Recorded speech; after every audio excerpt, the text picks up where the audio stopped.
নাই, মোশাররফ আসছে, মোশাররফ দুর্দান্ত করছে। আমি আসছি কি না আসছি এটা দর্শক এটা হলে এসে দেখো। আমার মনে হয় যে একটা সিনেমাতে আসলে মোশাররফ করিম এবং চঞ্চল চৌধুরীর মতো মানুষদের আসলে সিনেমায় পাওয়া এটা অনেক বড় ভাগ্যের ব্যাপার।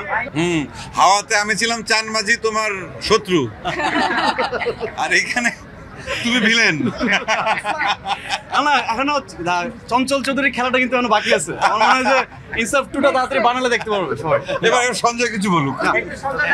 আচ্ছা সঞ্জয়, দেখার একটা সৌভাগ্য হলো আমার ফাইনালি যে সবাইকে নিয়ে সিনেমাটা দেখবো বলছিলাম। তো থ্যাংক ইউ সবাইকে, দাদাকে থ্যাংক ইউ দাদাকে। দাদা আসলে প্ল্যান করলো, যে প্ল্যান করার পরে সবাইকে নিয়ে সিনেমা দেখলাম।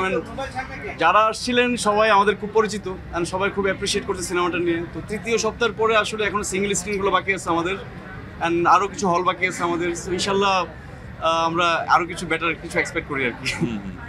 এই টার্ন ব্রেক প্যারের পিছনের কারিগরটা হচ্ছে বেসিক্যালি সঞ্জয় সামন্তার, আমি না। সো আসলে তার রাইটার, তার ডিরেকশন এবং টিমের এফোর্ট, তারপরে আসলে আমার পারফরমেন্স। তো এরপরে আসলে আমি ট্রাই করে গেছি একটা ভালো ক্যারেক্টার করার। তো আমার মনে হয় যে যারা স্ক্রিনে দেখেছেন ওদের আমার মনে হয় যে ভালোই লাগবে বা ভালো লেগেছে আমার মনে হয়। এই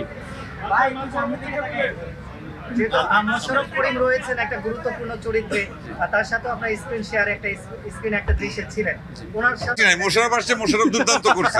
আমি আসছি কি না আসছি এটা দর্শক এটা হলে এসে দেখো।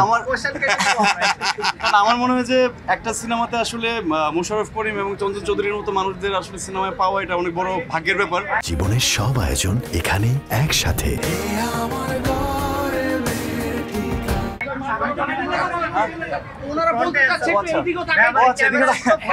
আমি যেটা বলছিলাম যে আমাদের সিনেমাতে আসলে মোশাররফ করিম এবং চঞ্চল চৌধুরীকে পাওয়া হচ্ছে আমার জন্য অনেক ভাগ্যের ব্যাপার। কারণ আমার সিনেমা ক্যারিয়ারে আসলে যাদের সাথে আমার কাজের সক্ষতা বারবারই ওদের সাথে আমার দেখা হয়েছে অনেকভাবে, অনেক সিনেমাতে। তো একই সিনেমাতে আসলে এরকম মানুষদের ইনভলভমেন্ট, আমি এর আগে বলে এসেছিলাম যে ইন্ডাস্ট্রির জন্য অনেক বেটার। চঞ্চল চৌধুরী, মোশাররফ করিম, ফজলুর রহমান বাবু আসলে সবার কোলাবোরেশন জন্য আসলে একসাথে হবে, তখন আসলে সিনেমা আরো বড় হবে। হাওয়াতে আমি ছিলাম চান মাঝি তোমার শত্রু, আর এখানে তুমি ভিলেন। না এখনো চঞ্চল চৌধুরীর খেলাটা কিন্তু এখনো বাকি আছে। আমার মনে হয় যে ইনসাফ টুটা তাড়াতাড়ি বানালে দেখতে পারবে সবাই। এবার সঞ্জয় কিছু বলুক। আচ্ছা সঞ্জয়, ডিরেক্টর যদি বলেন।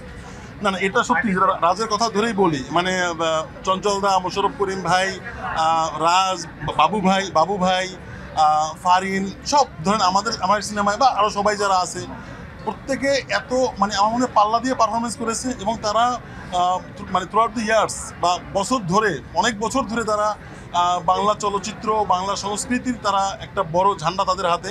তো এই মানুষগুলো যখন একসঙ্গে আমার সিনেমা হয়েছে, আই এম ভেরি প্রিভিলেজড।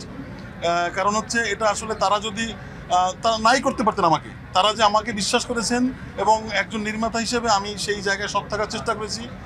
প্রত্যেকে যে যতটুকু থাকে সে আমার প্রমিজের জায়গাটা রাখতে, এবং তারা আমাকে বিশ্বাস করেছেন, তাদের প্রতি কৃতজ্ঞতা। এবং এই ঋণ তো আসলে আমি আমার এই ছোট্ট জার্নিতে বা অল্প কথায় বলাও যাবে না। তো দাদা কৃতজ্ঞতা। মোশাররফ ভাইকে মিস করছি।